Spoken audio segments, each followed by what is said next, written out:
Hi, and thank you for joining us. We are following a deadly shooting at the Islamic Center of San Diego. At least 3 people were killed when a pair of gunmen opened fire at the mosque. Officials say there were 2 teenage suspected shooters. Both were found dead in a nearby vehicle. The Islamic Center of San Diego includes a school, and this video shows students holding hands as they evacuated the building. Police say no children were hurt in the shooting. Earlier, the head of the center spoke about the shock to his community. It is extremely outrageous to target a place of worship. People come to the Islamic Center to pray, to celebrate, to learn. Not only Muslims, but we have people from all walks of life. Anna Schecter joins us now. She is the senior coordinating producer for CBS News Crime and Public Safety. And I don't think I'll ever get over or get used to the video of kids having to run away, knowing what's happening and what they're having to go through.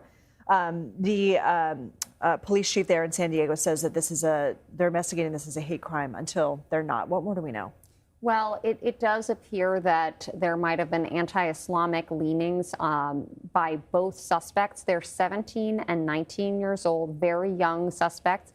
They carried out this shooting, killing 3, including the security guard, then fled the mosque, possibly jumping into their vehicle. I've seen a photo of it. It's a white vehicle. And then they exited the vehicle, started shooting at another man who was working in a yard. Thankfully, he was not hit.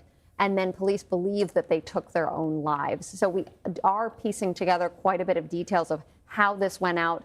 And my sources do believe that this was an anti-Islam attack.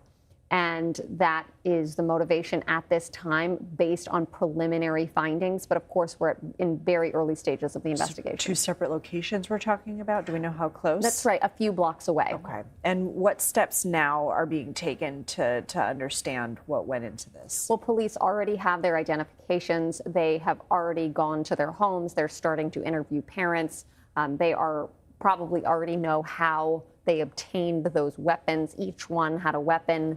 And so all of that is underway, and it's going to go very quickly from here because we understand one was a local high school student, so they're from the area. So this is going to happen very quickly. What I want to know is if one potentially wrote a note, wrote some messaging online about motive. My sources indicate that, yes, that is the case with at least one of these suspects. So we'll be hearing about this. And unfortunately, we haven't had a hate crime like this, specifically like this, carried out by potentially, of course, this is preliminary, but white supremacy or far-right extremism. But that is what this is looking like. And really quickly, because I'm out of time with you here, but the police chief in the press conference was talking about the security at the mosque, and one of the people we believe whose impact is a security guard. Yes, exactly. And, you know, it's interesting. A couple months ago, we saw an attack on the biggest synagogue in Michigan, and the security guard was the one who confronted the attacker, and he was injured. So similarly, all the children, thankfully, were able to leave unscathed, thank God. Okay, Anna Schecter, thank you.